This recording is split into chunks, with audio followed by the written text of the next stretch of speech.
সুপ্রিয় দর্শক, আপনাদের ভালোবাসা আসলাম এক অসহায় মেয়ের কাছে। আমরা শুনবো তার জীবন কাহিনী। আসসালামু আলাইকুম। ওয়ালাইকুম আসসালাম। আপু কেমন আছো? আলহামদুলিল্লাহ ভালো, আপনারা সবাই ভালো আছেন? জি, আল্লাহ তালা খুব ভালো লাগছে। যাই হোক, প্রথমে তোমার নামটা, তোমার দেশের বাড়ি কোথায়? দেশের বাড়ি ময়মনসিংহ, আর আমার নাম হচ্ছে মোমেনা খাতুন। ও, তোমার নাম মোমেনা খাতুন। তোমার ফ্যামিলিতে জানো কে কে আছে?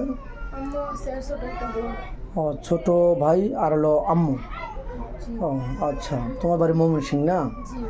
আহ, তোমার ফ্যামিলিতে তোমার আম্মুই আছে। তোমার আম্মু কী করেন? আম্মু ওই যে মানুষের বাসায় কাজ করে। মানুষের বাসায় কাজ করে। আর তুমি কি করতেছো? আমি আমাদের পাশের বাড়ি সেলাই মেশিনে কাজ করি। ও, এটা দিয়ে জীবনযাপন করতেছো মোটামুটি? এটা দেখে চলে তোমাদের সংসারে মোটামুটি? এখন মোটামুটি কি চলে। ও, আমাদের ক্যামেরার সামনে কী জন্য আসছো? বিয়ে সাদের জন্য না অর্থ সহযোগিতা লাগবে?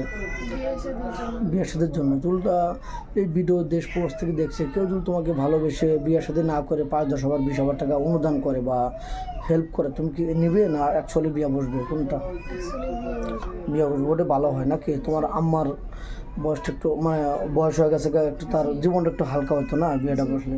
আচ্ছা, তোমাদের এলাকায় কি তোমাকে অনেক সুন্দর চেহারা, অনেক নরম, তুমি অনেক ভদ্র, এমনি থেকে বিয়ে করতে চায় না? না, বিয়ে করতে চাই না, শুধু যৌতুক চাই, যেটা আমাদের দেওয়া সম্ভব না। ও, অনেক টাকা যৌতুক লাগে এই এলাকায়? ও, তাহলে তো টাফ ব্যাপার। তো যাই হোক, আমরা চেষ্টা করবো সাধ্যমতো তোমাকে ভালো একটা বিয়া দেওয়ার জন্য বা ভালো একটা ম্যান খুঁজে দেওয়ার জন্য। তো যাই হোক, কোনো প্রবাসী ভাই যদি বিয়ের সাথে করতে চান, সে বিয়ে করছিল, তার ওয়াইফ চলে গেছে, এরকম মেন হলে চলবে? জি চলবে। সত্যি বলছে তো? জি আচ্ছা, প্রবাসী ভাই লক দিবে। কেউ বিয়ে সাথে করে যদি বাইরে নিয়ে যেতে চায় তার কাছে, যাবো। তোমার আম্মু বাধা দেবে না? না, বাধা দিব না, কারণ আমার সুখ এটা আমার মায়ের সুখ। ও, বুঝতে পারছি, তোমার আম্মু কিছু বলবে না এবং যেতে দেবে, এই তো? জি আচ্ছা, যাই হোক, তুমি কি অন্য জায়গায় ভিডিও করেছিলে? জি করছিলাম। আচ্ছা, তাহলে তো ওই উদ্দেশ্যে কী বলতে চাও?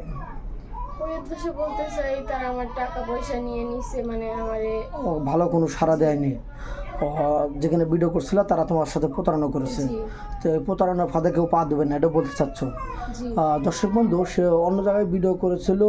আপনারা তার সাথে ভিডিও কলে কথা না বলে কাউকে টাকা পয়সা দেবেন না। তারা তার সাথে বেইমানি ছলচাতুর করেছে, কোনো সাড়া দেয়নি এবং তাকে ডাকেনি। এটা আবার রিপ্লাই করে আমি বলে দিচ্ছি, অন্য জায়গায় ভিডিও করেছিল, তার সাথে ভিডিও কলে কথা না বলে কাউকে টাকা পয়সা বা গাড়ি ভাড়া এগুলো দেবেন না, বা হেল্প যদি চায় তো ওগুলা এড়িয়ে যাবেন।